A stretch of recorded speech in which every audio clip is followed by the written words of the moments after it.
Thank you very much. I'm impressed. 3 speakers with no breaks. You guys are better people than I am. You have buns of steel. I'm not sure. I don't get it exactly, but I'm very, very impressed.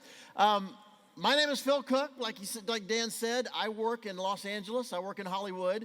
We have an interesting company. We help Christians, to one degree, we help Christians not stink at the media. If you've ever seen much Christian television, you know I'll be busy for the rest of my life. There's a lot of work to be done.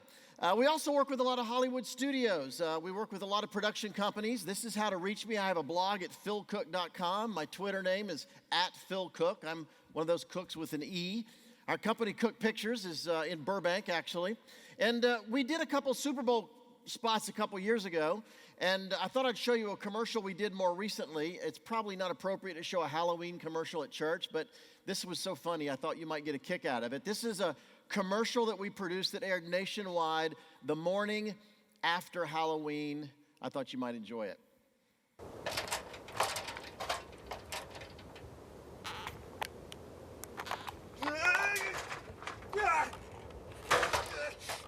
Somebody help! Bobby! I'm all stuck here, buddy. That's it, go get your dad!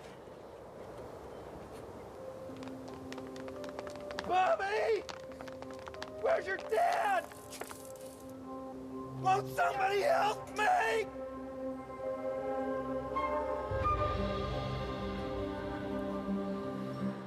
Next Halloween, give out the good stuff. It's a good rule to go by. Of course, you guys would never do that to a dad in your neighborhood, would you? I've discovered something working in the communication business. I've discovered that when you look at something in the wrong way, it can completely change its meaning. When you change the angle on a message, it completely shifts what you're trying to say. And trust me, in a digital culture where we're sending emails and text messages and status updates and social media, how we communicate matters. How we communicate matters. So in my work with churches and nonprofit organizations especially, I like to keep track of how we do a bad job of engaging the culture. Very often Christians do a really terrible job of trying to get our message across. I found this barn the other day that I thought was interesting. You know, you cover up part of your message, it completely changes the meaning. And I got a letter the other day from a nonprofit organization that does a great work. They feed hungry kids around the world. What a great job. But the letter they sent me didn't quite communicate that message. It was interesting, but here's what it said. Mary Ellen died last year. Today she'll feed more than 100 hungry children. Ooh. Ooh. I think they were trying to say, if I donate, my money will continue helping feed hungry children even after I'm dead, but that's not what came across. And I don't think, anybody a Methodist here? Anybody go to a Methodist church here? I don't think the Methodist church understood the impact of abbreviating their name for a street sign that pointed to their Bible camp, because this is the way that came out. Meth Bible Camp. Students, do not go to a meth Bible camp. I do think a meth Bible camp would be a dead end, so at least they got that part right. And the truth is, people have trouble communicating everywhere. I was at Home Depot in Burbank the other day, and I found this sign. Ask an associate for a demonstration. I don't want somebody to demonstrate that. The last thing in the world I want. No, please, do not demonstrate how that works. And it happens on the web. I found a graphic design company that's a very impressive company. They specialize in getting art and designs to you quickly, and it's called Speed of Art. Great name. Until I saw the URL, the web address by itself, because this is the way, well, there's the company. It's a great company. But the URL by itself, that's the way it looks.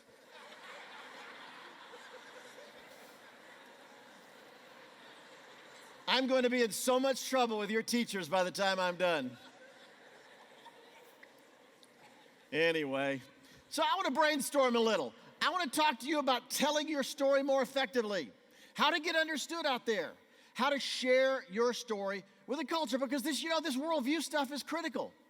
This worldview conversation we're having today is really important, but the truth is, if you can't share that worldview, you failed. Doesn't matter one bit if you can't tell that story very, very well. And the truth is, the world is changing in some pretty radical ways. You probably don't read newspapers much anymore. At least you don't do it through a paper newspaper. I do it through my iPad. But the truth is, when you read 7 days of a daily newspaper, you've read more information than the typical person just 100 years ago read during their entire lifetime. That's how much the world is changing. And it's not just happening here, it's happening every place on the planet. Like Dan said, I've shot in nearly 50 countries around the world, and today, everywhere I go, no matter how remote, no matter how distant, guess what? They've got a cell phone. I love that picture of the Indian holy man in the upper right corner with a cell phone and a cigarette. Don't say the United States has not impacted the world. And it's interesting, the 3 guys down the lower left corner, the Arab Spring, 2 guys are shooting, fighting for their life.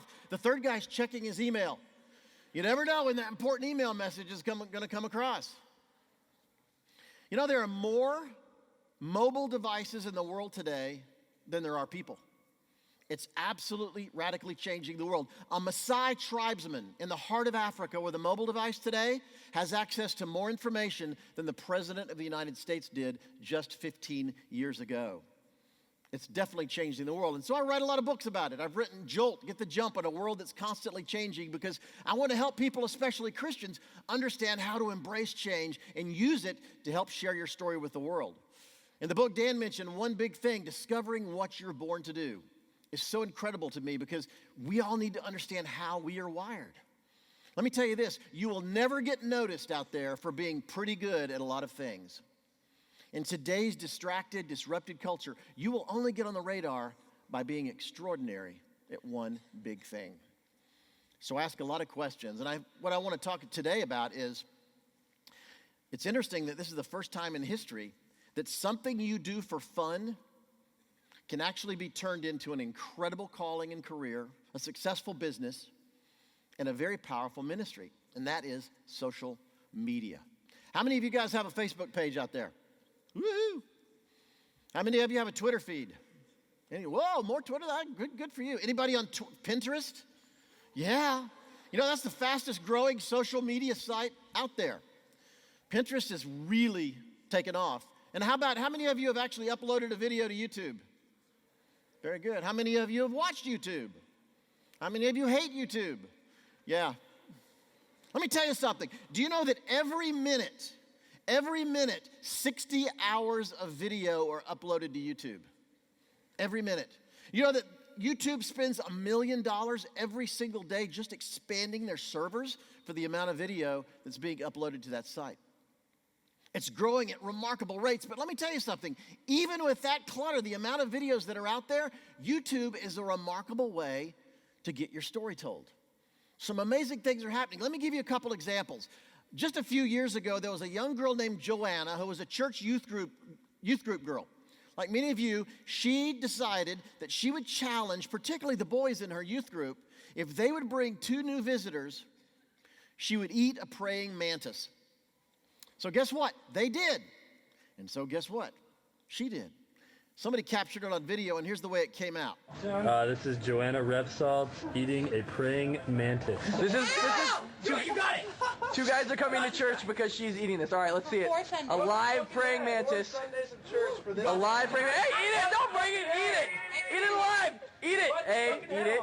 Eat it. Eat it. Put it in your head. Put it in your mouth. Put it in your mouth. Put it in your mouth. That's the deal. That's the deal. Go. Go. Just go. Eat it. Eat it. Do it now. Go. Joanna, do it. Do it. 1, 2, 3, go! Oh, no! Oh my God! Oh!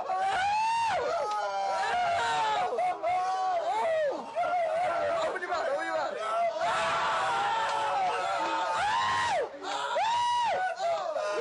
No way! Oh no! Oh my God! That was incredible. She liked it. Oh You're my another. God. Here's the interesting thing about Joanna. Somebody uploaded that to YouTube, and 1 million people saw that video. And one of those 1 million people happened to work in a movie studio in Hollywood. Today, Joanna is working in a major film studio in Hollywood making movies. A simple little youth group video uploaded to YouTube, 1 million people see it. Today, she's making films in Hollywood. That's the power of social networking. That's the power of social media.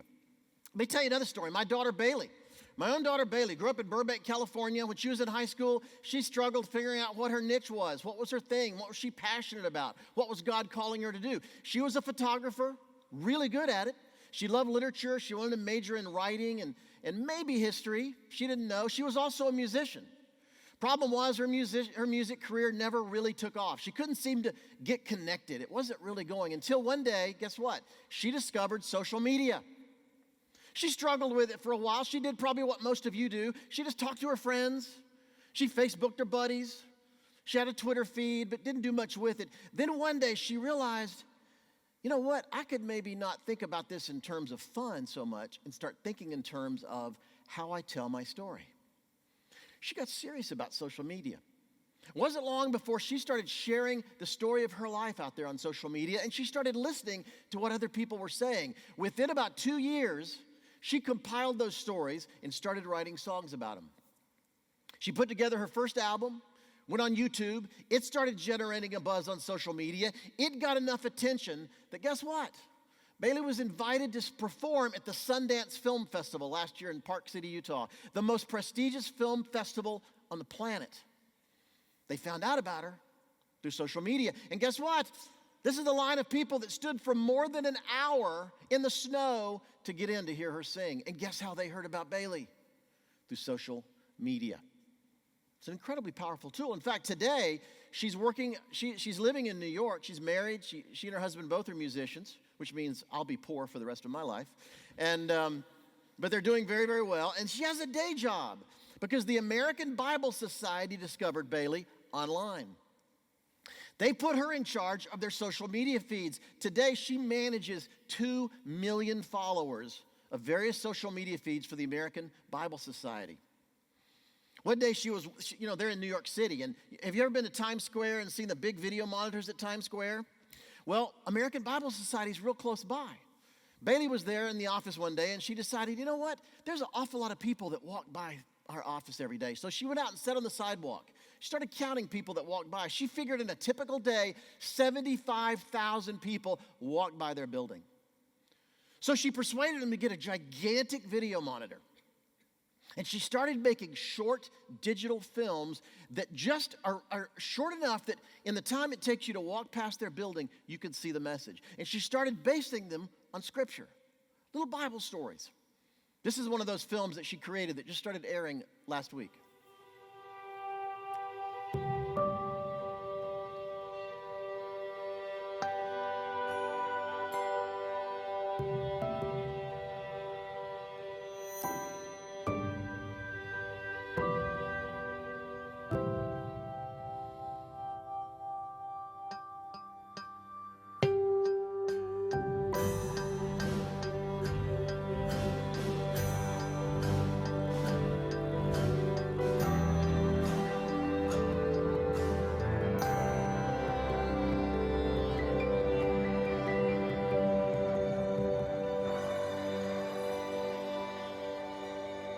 In the 30 seconds it takes somebody to walk past their building, they see a scripture from the Bible and see a story that relates to that. Bailey's launched a career as a filmmaker now. It all happened through social media. And don't ever tell me you don't have the budget. Phil, I don't have the money. I don't have a crew. I can't do those kind of videos. I can't tell my story very well. Let me show you a commercial we did recently with one single camera shot, no editing, and no lights. This is how it came out.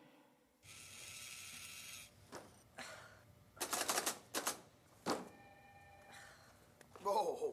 Guys. You're not just gonna walk away and give up. All right, let's try this again, guys. Okay.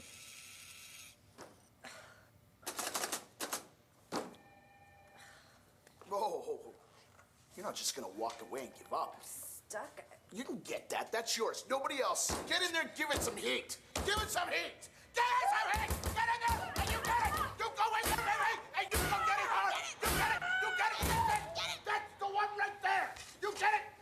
Yes. All right. Yeah, baby.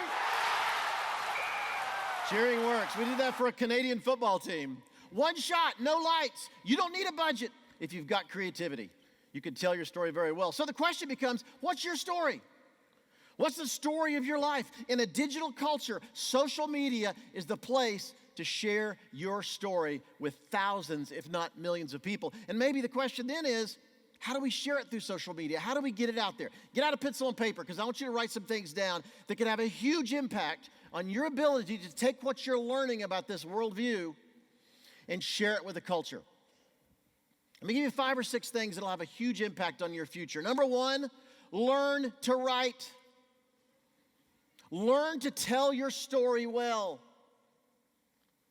I don't care if it's a text message, a status update, or a book. Whatever you're writing, you need to be able to articulate your story well. Do you know something? 77% of communication online is misunderstood. Just because you put that LOL at the end of the message or a little smiley face doesn't mean they totally get the message. Learn to tell a story well. It's interesting that Jesus had 3 years of ministry on the earth as an adult. Man, 3 years. I'd have written a leadership book or written a book about church policy or written a book about evangelism. He didn't do any of that stuff. What did Jesus do? He told stories. Short, little, simple stories that had a profound meaning and a profound effect. Stories are very, very significant, very compelling, very powerful. Learn to tell a story well. My greatest regret about high school, I did not pay attention to my English teacher. It was only years later that I learned how much I love writing and how powerful writing can be. I wish I'd have thought about it then. It can change your future. The second thing is be original. Creative ideas matter. Please start telling original stories. Don't just copy what you saw on TV the other night. Don't just copy that movie you saw. Don't just copy something you saw on YouTube. We have a phrase in Hollywood that Hollywood is famous for making, Hollywood films are famous for making fake things look real. Sadly, Christians are famous for making real things look fake. God has a lot of attributes, and yet he chose to introduce himself in the first chapter of Genesis as the creator. And we're made in his image, so why are we ripping everybody else off? We should be the most creative people on the planet. You've been to church bookstores and seen these kind of t-shirts. Rip off. Starbucks logos, easy button, Mountain Dew. Come on, we can do better than this.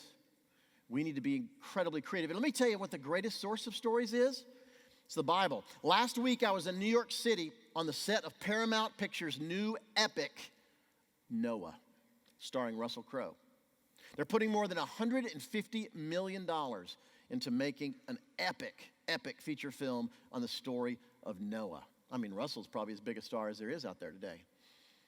If Hollywood's figured this out, why don't we? The Bible is a remarkable source of stories. Steven Spielberg is getting ready to launch an epic film on the life of Moses. Hollywood is starting to get it. We should too. Number 3, be careful online. And I know, you don't talk to wacko people in chat rooms. You know about that. But I'm talking about this. When you put something online, guess what? It never goes away. That email you send, that text message you send, that status update, you can delete the account. You can smash your computer. It doesn't matter. Everything you put online never, ever goes away. And I always tell people, never put something online that you would not want to shout publicly. You send an email to a friend and you criticize somebody, maybe you criticize your teacher, you criticize someone else. Guess what? The minute you hit send, you've lost control of that message. And the guy over there that has it, that you thought was your friend now, maybe a year from now, he's not going to be your friend. He could share that message with anybody. Isn't it interesting that the head of the CIA just lost his job, had to resign because of an affair, and guess how it got revealed? Through email. Pastor Jack Graham told me something interesting yesterday. He said he saw a tweet of somebody that said, if the head of the CIA can't keep his affair a secret, we can't hide our sin either. Pretty significant. We need to be more transparent than ever. As a Christian, as a believer, if you're going to make an impact in this culture, make sure you're careful what you say online. Be inspiring, be encouraging. Don't be ugly, don't be critical, because it will come back, trust me, to haunt you every single time. It will come back to haunt you. Number 4, either offline or online, learn to get along with people. Let me tell you something. I don't care what you go into for a career. You could be a doctor, a nurse, a salesman, a teacher, a coach. I don't care what it is, people skills are going to be more important than the skills you learn to do that job. I don't care how brilliant you are, if you can't motivate and inspire people and lead teams, you're never going to get very far in life. Interesting study came out recently that said the vast majority of people in America get fired not because they're not good at their job, not because they don't show up. Most people get fired because they can't get along with other people in the office. Your ability to inspire people, to encourage them, to motivate them will be incredibly important in your career. Number 5. Open your eyes. Start seeing what's happening around you. If you want to tell stories through social media, through television, through film, through writing, however you do it, you need to start seeing what's going on around you. If you want to tell really great stories, let me give you a hint. If you want to tell really great stories, you need to start seeing things other people don't notice. Great writers, great filmmakers, great artists are people throughout history that have always had this knack for seeing something everybody else looked at. They saw something different. 2 weeks ago, maybe 3 weeks ago now, I was in Israel. And I was standing with a National Geographic photographer in the valley where historians believe David fought Goliath. And we climbed up to a ridge overlooking the valley, and you could see where the Israelite army would be. You could see where the Philistines would have been. And as I thought about it, I thought there were thousands and thousands of Israelite soldiers there. But they looked at Goliath and they saw failure. They saw defeat. They saw annihilation. David looked at Goliath and saw an opportunity. He saw victory. He saw a chance to prove God. All those soldiers, they were looking at the same thing. But David saw something differently than they did. If you're going to tell great stories, if you're going to connect with a culture, start looking at things other people don't notice. Makes a huge difference. Number 6, be disciplined. Be disciplined. Whatever you do, do it every day. Write every day. Take pictures every day. Make videos every day. You're never going to get good at your skill if you don't do it every single day. When I was in college, I dated a girl whose dream was to be a concert pianist. She was a brilliant piano player. She practiced 5 hours a day. I hated it because I never got to see her. But today she's living her dream. She travels around the world performing to huge audiences because she was willing to put in the discipline. God is a God of excellence. If you're going to do it well. Discipline really, really matters. And the last thing would be unique. Be unique. Think differently.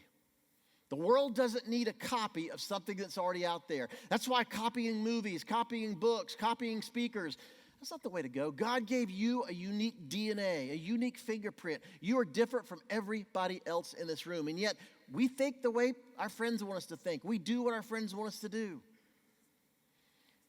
Be different. Be unique. When I was a kid, that's me, by the way, with my Daniel Boone hat. And let me just say this. Parents of my dad's generation, safety for their children was not a big factor. That's a live bear, actually.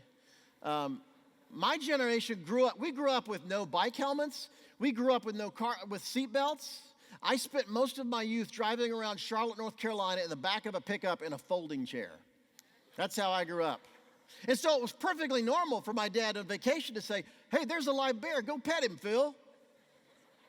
And I don't know which is crazier, my dad suggesting that or me doing it. Maybe I'm just an idiot, I don't know. But anyway, what I want you to see is the Daniel Boone hat. Since I was a little kid, I dreamed of being an explorer. I wanted to discover new stuff. Every day I would get up, head out with my dog. We would go into the woods and we would not come back until nightfall. I wanted to see what was on the other hill. I loved cowboys. I loved Indians. I spent my life wanting to be somewhere else, seeing what was out there. And guess what? I tapped into that passion when I grew up. I didn't leave it behind. Since that time, I've filmed in about 50 countries around the world. I've seen the headwaters of the Amazon River, where the Amazon starts. I've lived with Bedouins and traveled with them on camels in the Middle East. I've been through 2 military takeovers in Africa. Been to India 3 times. I've had a chance to see what very few people on the planet see. Why? Because I decided to be different from everybody else. I didn't become what my friends thought I should be. I didn't become what everybody else just assumed I would become. I wanted to be different, and it's had a huge transforming effect on my life. So when people ask me questions like, what am I supposed to do with my life, Phil? Why am I here? I think you start to answer that question with think different. Be different. You remember the commercials from Apple Computer? Steve Jobs, who founded it. I love his phrase, I just wanted to make a dent in the universe. I don't know where he was with God, but I'll tell you this. He believed in thinking differently. When you get to the end of your life, I don't want you to look back and realize I filled in my Facebook status updates every day, or I never missed an episode of my favorite show. I want you to be able to look back and think, I carved a different path. I went a different way. Whether it's social media, whether it's broadcast media, filmmaking, whatever it is, understand that you have an important story to tell. Back in the Apple days, Steve did an incredible commercial based on the Think Different idea that featured radical thinkers from the 20th century. He called it the crazy ones. And I thought, I have a kind of a rough copy, but I thought it'd be interesting for you to see because I think it's certainly worth reminding ourselves. Here's to the crazy ones, the misfits, the rebels, the troublemakers, the round pegs in the square holes, the ones who see things differently. They're not fond of rules, and they have no respect for the status quo. You can quote them, disagree with them, glorify or vilify them. About the only thing you can't do is ignore them, because they change things. They push the human race forward. While some may see them as the crazy ones, we see genius. Because the people who are crazy enough to think they can change the world are the ones who do. From Pastor Jack Graham to your administrators, to your teachers at your various schools, to your parents, the people that are surrounding you have put you in a remarkable place. The fact that you're studying about how to engage the culture today is a remarkable thing. So when you are in a position to graduate, you're going to be in a position to impact the world in a very, very powerful way. And let me tell you something. When that time comes, and even now, there are millions of people out there on social media waiting to hear remarkable stories. There are millions of people out there on social media platforms waiting to engage and connect with someone who can impact their life in a profound way. My question to you is, what stories are you going to tell? Thank you guys, appreciate it.